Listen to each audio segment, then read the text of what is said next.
शाम को जब दीनानाथ ने घर आकर गौरी से कहा कि मुझे एक कार्यालय में 50 रुपए की नौकरी मिल गई है, तो गौरी खिल उठी। देवताओं में उसकी आस्था और भी दृढ़ हो गई। इधर 1 साल से बुरा हाल था, न कोई रोजी न रोजगार। घर में जो थोड़े बहुत गहने थे वह बिक चुके थे। मकान का किराया सिर पर चढ़ा हुआ था। जिन मित्रों से कर्ज मिल सकता था सबसे ले चुके थे। साल भर का बच्चा दूध के लिए बिलक रहा था। एक वक्त का भोजन मिलता तो दूसरे जून की चिंता होती।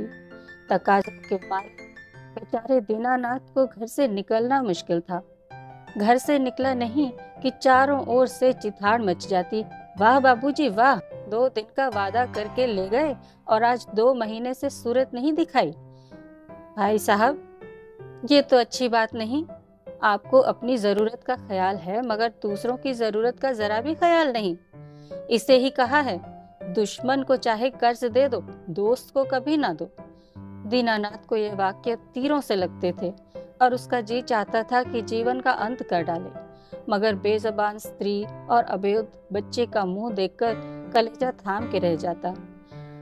बारे आज भगवान ने उस पर दया की और संकट के दिन कट गए। गौरी ने प्रसन्न मुख होकर कहा, मैं कहती थी कि नहीं, ईश्वर सबकी सुध लेते हैं और कभी न कभी हमारी भी सुधि लेंगे, मगर तुमको विश्वास ही ना आया था। बोलो, अब तो ईश्वर की दयालुता के कायल हुए। दीनानाथ ने हठ धर्मी करते हुए कहा, यह मेरी दौड़ धूप का नतीजा है। ईश्वर की क्या दयालुता। ईश्वर को तो तब जानता जब कहीं से छप्पड़ फाड़ कर भेज देते। लेकिन मुंह से चाहे कुछ कहें, ईश्वर के प्रति उसके मन में श्रद्धा उदय हो गई। दीनानाथ का स्वामी बड़ा ही रूखा आदमी था और काम में बड़ा चुस्त। उसकी उम्र 50 के लगभग थी और स्वास्थ्य भी अच्छा न था। फिर भी वह कार्यालय में सबसे ज्यादा काम करता। मजाल न थी कि कोई आदमी 1 मिनट की भी देर करे या 1 मिनट भी समय के पहले चला जाए। बीच में 15 मिनट की छुट्टी मिलती थी। उसमें जिसका जी चाहे पान खा ले या सिगरेट पी ले या जलपान कर ले। इसके अलावा 1 मिनट का अवकाश न मिलता था। वेतन पहली तारीख को मिल जाता था। उत्सवों में भी दफ्तर बंद रहता था और नियत समय के बाद कभी काम न लिया जाता था। सभी कर्मचारियों को बोनस मिलता था और प्रोविडेंट फंड की भी सुविधा थी। फिर भी कोई आदमी खुश न था। काम या समय की पाबंदी की किसी को शिकायत न थी। शिकायत थी केवल स्वामी के शुष्क व्यवहार की। कितना ही जी लगाकर काम करो, कितना ही प्राण दे दो, पर उसके बदले धन्यवाद का एक शब्द भी न मिलता था। कर्मचारियों में और कोई संतुष्ट हो या ना हो, दीनानाथ को स्वामी से कोई शिकायत न थी। वह घुड़कियां और फटकार पाकर भी शायद उतने ही परिश्रम से काम करता था। साल भर में उसने कर्ज चुका दिए और कुछ संचय भी कर लिया। वह उन लोगों में था जो थोड़े में भी संतुष्ट रह सकते हैं। अगर नियमित रूप से मिलता जाए 1 रुपया भी किसी खास काम में खर्च करना पड़ता तो दंपत्ति में घंटों सलाह होती और बड़ी सांझ झांव के बाद कहीं मंजूरी मिलती थी। बिल गौरी की तरफ से पेश होता तो दीनानाथ विरोध में खड़ा होता। दीनानाथ की तरफ से पेश होता तो गौरी उसकी कड़ी आलोचना करती। बिल को पास करा लेना प्रस्तावक की जोरदार वकालत पर मुनहसर था। सर्टिफाई करने वाली कोई तीसरी शक्ति वहां न थी। और दीनानाथ अब पक्का आस्तिक हो गया था। ईश्वर की दया या न्याय में अब उसे कोई शंका न थी। नित्य संध्या करता और नियमित रूप से गीता का पाठ करता। एक दिन उसके एक नास्तिक मित्र ने जब ईश्वर की निंदा की तो उसने कहा, भाई इसका तो आज तक निश्चय नहीं हो सका ईश्वर है या नहीं। दोनों पक्षों के पास इस्पात की सी दलीलें मौजूद हैं, लेकिन मेरे विचार में नास्तिक रहने से आस्तिक रहना कहीं अच्छा है। अगर ईश्वर की सत्ता है तब तो नास्तिकों को नरक के सिवा कहीं ठिकाना नहीं। आस्तिक के दोनों हाथों में लड्डू है। ईश्वर है तो पूछना ही क्या, नहीं है तब भी क्या बिगड़ता है, 2-4 मिनट का समय ही तो जाता है। नास्तिक मित्र इस दोरुखी बात पर मुंह बिचका कर चल दिए। एक दिन जब दीनानाथ शाम को दफ्तर से चलने लगा तो स्वामी ने उसे अपने कमरे में बुला भेजा और बड़ी खातिर से उसे कुर्सी पर बैठाकर बोला, तुम्हें यहाँ काम करते कितने दिन हुए? साल भर तो हुआ ही होगा। दीनानाथ ने नम्रता से कहा। जी हाँ, 13वां महीना चल रहा है। आराम से बैठो, इस वक्त घर जाकर जलपान करते हो? जी नहीं, मैं जलपान का आदी नहीं। पान वान तो खाते ही होगे, जवान आदमी होकर अभी से इतना संयम। यह कहकर उसने घंटी बजाई और अर्दली से पान और कुछ मिठाइयाँ लाने को कहा। दीनानाथ को शंका हो रही थी, आज इतनी खातिरदारी क्यों हो रही है? कहाँ तो सलाम भी नहीं लेते थे, कहाँ आज मिठाई और पान सभी कुछ मंगाया जा रहा है। मालूम होता है मेरे काम से खुश हो गए हैं। इस ख्याल से उसे कुछ आत्मविश्वास हुआ और ईश्वर की याद आ गई। अवश्य परमात्मा सर्वदर्शी और न्यायकारी है, नहीं तो मुझे कौन पूछता। अर्दली मिठाई और पान लाया। दीनानाथ आग्रह से विवश होकर मिठाई खाने लगा। स्वामी ने मुस्कुराते हुए कहा, तुमने मुझे बहुत रूखा पाया होगा। बात यह है कि हमारे यहाँ अभी तक लोगों को अपनी जिम्मेदारी का इतना कम ज्ञान है कि अफसर जरा भी नर्म पड़ जाए तो लोग उसकी शराफत का अनुचित लाभ उठाने लगते हैं और काम खराब होने लगता है। कुछ ऐसे भाग्यशाली हैं जो नौकरों से हेलमेल भी रखते हैं, उनसे हंसते बोलते भी हैं, फिर भी नौकर नहीं बिगड़ते, बल्कि और भी दिल लगाकर काम करते हैं। मुझ में वह कला नहीं है, इसलिए मैं अपने आदमियों से कुछ अलग अलग रहना ही अच्छा समझता हूँ और अब तक मुझे इस नीति से कोई हानि भी नहीं हुई। लेकिन मैं आदमियों का रंग ढंग देखता रहता हूँ और सबको परखता रहता हूँ। मैंने तुम्हारे विषय में जो मत स्थिर किया है वह यह है कि तुम वफादार हो और मैं तुम्हारे ऊपर विश्वास कर सकता हूँ। इसलिए मैं तुम्हें ज़्यादा जिम्मेदारी का काम देना चाहता हूँ, जहाँ तुम्हें खुद बहुत कम काम करना पड़ेगा, केवल निगरानी करनी पड़ेगी। तुम्हारे वेतन में 50 रुपए की और तरक्की हो जाएगी। मुझे विश्वास है तुमने अब तक जितनी तनदेही से काम किया है उससे भी ज़्यादा तनदेही से आगे करोगे। दीनानाथ की आंखों में आंसू भर आए और कंठ की मिठाई कुछ नमकीन हो गई। जी में आया स्वामी के चरणों पर सिर रख दे और कहे, आपकी सेवा के लिए मेरी जान हाजिर है। आपने मेरा जो सम्मान बढ़ाया है मैं उसे निभाने में कोई कसर न उठा रखूंगा। लेकिन स्वर कांप रहा था और वह केवल कृतज्ञता भरी आंखों से देख कर रह गया।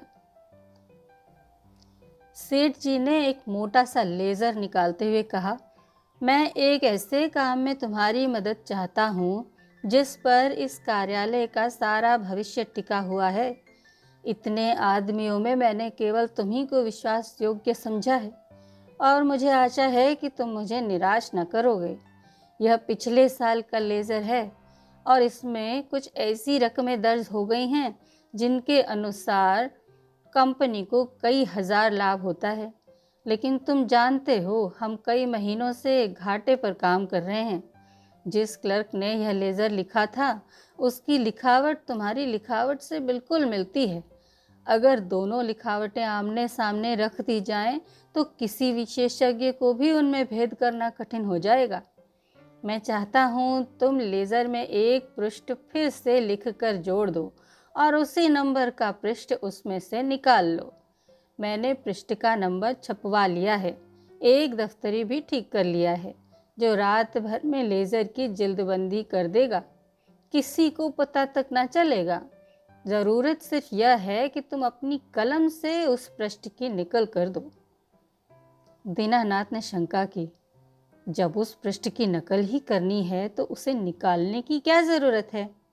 सेठ जी हंसे। तो क्या तुम समझते हो उस पृष्ठ की हूबहू नकल करनी होगी? मैं कुछ रकमों में परिवर्तन कर दूंगा। मैं तुम्हें विश्वास दिलाता हूँ कि मैं केवल कार्यालय की भलाई के ख्याल से यह कार्रवाई कर रहा हूँ। अगर यह रद्दोबदल ना किया गया तो कार्यालय के 100 आदमियों की जीविका में बाधा पड़ जाएगी। इसमें कुछ सोच विचार करने की ज़रूरत ही नहीं, केवल आधा घंटे का काम है। तुम बहुत तेज लिखते हो। कठिन समस्या थी। स्पष्ट था कि उससे जाल बनाने को कहा जा रहा है। उसके पास इस रहस्य का पता लगाने का कोई साधन न था कि सेठ जी जो कुछ कह रहे हैं वह स्वार्थवश होकर या कार्यालय की रक्षा के लिए। लेकिन किसी दशा में भी है यह जाल, घोर जाल। क्या वह अपनी आत्मा की हत्या करेगा? नहीं, किसी तरह नहीं। उसने डरते डरते कहा, मुझे आप क्षमा करें, मैं यह काम न कर सकूंगा। सेठ जी ने उसे अविचलित मुस्कान के साथ पूछा, क्यों? इसलिए कि यह सरासर जाल है। जाल किसे कहते हैं? किसी हिसाब के उलटफेर करना जाल है। लेकिन उस उलटफेर से 100 आदमियों की जीविका बनी रहे तो इस दशा में भी वह जाल है। कंपनी की असली हालत कुछ और है, कागजी हालत कुछ और। अगर यह तब्दीली ना की गई तो तुरंत कई हजार रुपए नफ़े के देने पड़ जाएंगे और नतीजा यह होगा कि कंपनी का दिवाला हो जाएगा और सारे आदमियों को घर बैठना पड़ेगा। मैं नहीं चाहता कि थोड़े से मालदार हिस्सेदारों के लिए इतने गरीबों का खून किया जाए। परोपकार के लिए कुछ जाल भी करना पड़े तो वह आत्मा की हत्या नहीं है। दीनानाथ को कोई जवाब न सूझा। अगर सेठ जी का कहना सच है और इस जाल से 100 आदमियों की रोजी बनी रहे तो वास्तव में वह जाल नहीं, कठोर कर्तव्य है। अगर आत्मा की हत्या होती भी हो तो 200 आदमियों की रक्षा के लिए उसकी परवाह न करनी चाहिए। लेकिन नैतिक समाधान हो जाने पर अपनी रक्षा का विचार आया। बोला, लेकिन कहीं मामला खुल गया तो मैं मिट जाऊंगा, 14 साल के लिए काली पानी भेज दिया जाऊंगा। सेठ ने जोर से कहकहा मारा, अगर मामला खुल गया तो तुम न फंसोगे, मैं फंसूंगा। तुम साफ इनकार कर सकते हो। लिखावट तो पकड़ी जाएगी। पता ही कैसे चलेगा कि कौन पृष्ठ बदला गया? लिखावट तो एक सी है। दीनानाथ परास्त हो गया। उसी वक्त उस पृष्ठ की नकल करने लगा। मलेरिया फैला हुआ था। बच्चे को ज्वर आया। दीनानाथ के प्राण नहों में समा गए। दंड का विधान आ पहुंचा। कहाँ जाए, क्या करे, कैसे बुद्धि भ्रष्ट हो गई। गौरी ने कहा, जाकर कोई दवा लाओ या किसी डॉक्टर को दिखा दो, 3 दिन तो हो गए। दीनानाथ ने चिंतित मन से कहा, हाँ जाता हूँ, लेकिन मुझे बड़ा भय लग रहा है। भय की कौन सी बात है? बेबात की बात मुंह से निकालते हो। आजकल किसे ज्वर नहीं आता। ईश्वर इतना निर्दयी क्यों है? ईश्वर निर्दयी है पापियों के लिए। हमने किसका क्या हर लिया है? ईश्वर पापियों को कभी क्षमा नहीं करता। पापियों को दंड ना मिले तो संसार में अनर्थ हो जाए। लेकिन आदमी ऐसे काम भी तो करता है जो एक दृष्टि से पाप हो सकते हैं, दृष्टि से पुण्य। मैं नहीं समझी। मान लो मेरे झूठ बोलने से किसी की जान बचती हो तो क्या वह पाप है? मैं तो समझती हूँ ऐसा झूठ पुण्य है। तो जिस पाप से मनुष्य का कल्याण हो वह पुण्य है, और क्या? दीनानाथ के अमंगल शंका थोड़ी देर के लिए दूर हो गई। डॉक्टर को बुला लाया, इलाज शुरू किया। बालक 1 सप्ताह में चंगा हो गया, मगर थोड़े दिन बाद वह खुद बीमार पड़ा। वह अवश्य ही ईश्वरीय दंड है और वह बच नहीं सकता। साधारण मलेरिया ज्वर था, पर दीनानाथ की दंड कल्पना ने उसे सन्निपात का रूप दे दिया। ज्वर में नशे की हालत की तरह यूं भी कल्पना शक्ति तीव्र हो जाती है। पहले केवल मनोगत शंका थी, वह भीषण सत्य बन गई। कल्पना ने यमदूत रच डाले, उनके भाले और गदाएं रच डाली, नरक का अग्निकुंड दहका दिया। डॉक्टर की एक घूंट दवा 1000 मन की गदा की आवाज और आग के उबलते हुए समुद्र के दाह पर क्या असर करती? दीनानाथ मिथ्यावादी न था। पुराणों की रहस्यमय कल्पनाओं में उसे विश्वास न था। नहीं, वह बुद्धिवादी था, और ईश्वर में तभी उसे विश्वास आया जब उसकी तर्क बुद्धि कायल हो गई। लेकिन ईश्वर के साथ उसकी दया भी आई, उसका दंड भी आया। दया ने उसे रोजी दी, मान दिया। ईश्वर की दया न होती तो शायद वह भूखों मर जाता। लेकिन भूखों मरना अग्निकुंड में धकेल दिए जाने से कहीं सरल था, खेल था। दंड भावना जन्म जन्मांतरों के संस्कार से ऐसी बद्ध मूल हो गई थी, मानो उसकी बुद्धि का, उसकी आत्मा का एक अंग हो गई हो। उसका तर्कवाद और बुद्धिवाद इन मनवंतरों के जमे हुए संस्कार पर समुद्र की ऊंची लहरों की भांति आता था, पर एक क्षण में उसे जलमग्न करके फिर लौट जाता था और वह पर्वत ज्यों का त्यों अचल खड़ा रह जाता था। जिंदगी बाकी थी, बच गया। ताकत आते ही दफ्तर जाने लगा। एक दिन गौरी बोली, जिन दिनों तुम बीमार थे और एक दिन तुम्हारी हालत बहुत नाजुक हो गई थी, तो मैंने भगवान से कहा था कि ये अच्छे हो जाएंगे तो 50 ब्राह्मणों को भोजन कराऊंगी। दूसरे ही दिन से तुम्हारी हालत सुधारने लगी। ईश्वर ने मेरी विनती सुन ली। उसकी दया न हो जाती तो मुझे कहीं मांगे भीख न मिलती। आज बाजार से सामान ले आओ तो मनौती पूरी कर दूं। 50 ब्राह्मण नेवते जाएंगे तो 100 अवश्य आएंगे। 50 कंगले भी समझ लो, और मित्रों में 20-25 निकल ही आएंगे। 200 आदमियों का डॉल है। मैं सामग्रियों की सूची लिख देती हूँ। दीनानाथ ने माता से कोड़कर कहा, तुम समझती हो मैं भगवान की दया से अच्छा हुआ? और कैसे अच्छे हुए? अच्छा हुआ इसलिए कि जिंदगी बाकी थी। ऐसी बातें ना करो, मनौती पूरी करनी होगी। कभी नहीं, मैं भगवान को दयालु नहीं समझता। और क्या भगवान निर्दयी है? उनसे बड़ा निर्दयी कोई संसार में ना होगा, जो अपने रचे हुए खिलौनों को उनकी भूलों और बेवकूफ़ियों की सजा अग्निकुंड में धकेल कर दे। वह भगवान दयालु नहीं हो सकता। भगवान जितना दयालु है उससे असंख्य गुना निर्दयी है, और ऐसे भगवान की कल्पना से मुझे घृणा होती है। प्रेम सबसे बड़ी शक्ति कही गई है। विचारवानों ने प्रेम को ही जीवन की और संसार की सबसे बड़ी विभूति मानी है। व्यवहार में ना सही, आदर्श में प्रेम ही हमारे जीवन का सत्य है। मगर तुम्हारा ईश्वर दंड भय से सृष्टि का संचालन करता है, फिर उसमें और मनुष्य में क्या फर्क हुआ? ऐसे ईश्वर की उपासना मैं नहीं करना चाहता, नहीं कर सकता। जो मोटे हैं उनके लिए ईश्वर दयालु होगा, क्योंकि वे दुनिया को लूटते हैं। हम जैसों को तो ईश्वर की दया कहीं नजर नहीं आती। हाँ, भय पग पर खड़ा घूरा करता है। यह मत करो नहीं तो ईश्वर दंड देगा, वह मत करो नहीं तो ईश्वर दंड देगा। प्रेम से शासन करना मानवता है, आतंक से शासन करना बर्बरता है।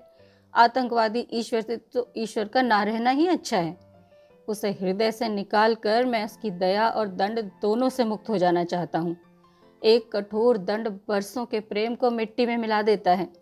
मैं तुम्हारे ऊपर बराबर जान देता रहता हूँ, लेकिन किसी दिन डंडा लेकर पीट चलूं तो तुम मेरी सूरत न देखोगी। ऐसे आतंकमय दंड में जीवन के लिए मैं ईश्वर का एहसान नहीं लेना चाहता। बासी भात में खुदा के साझे की जरूरत नहीं। अगर तुमने ओज बोझ पर जोर दिया तो मैं जहर खा लूंगा। गौरी उसके मुंह की ओर भयातुर नेत्रों से ताकती रह गई। यह थी मुंशी प्रेमचंद जी की लिखी अमर कहानियों का संग्रह मानसरोवर की कहानी।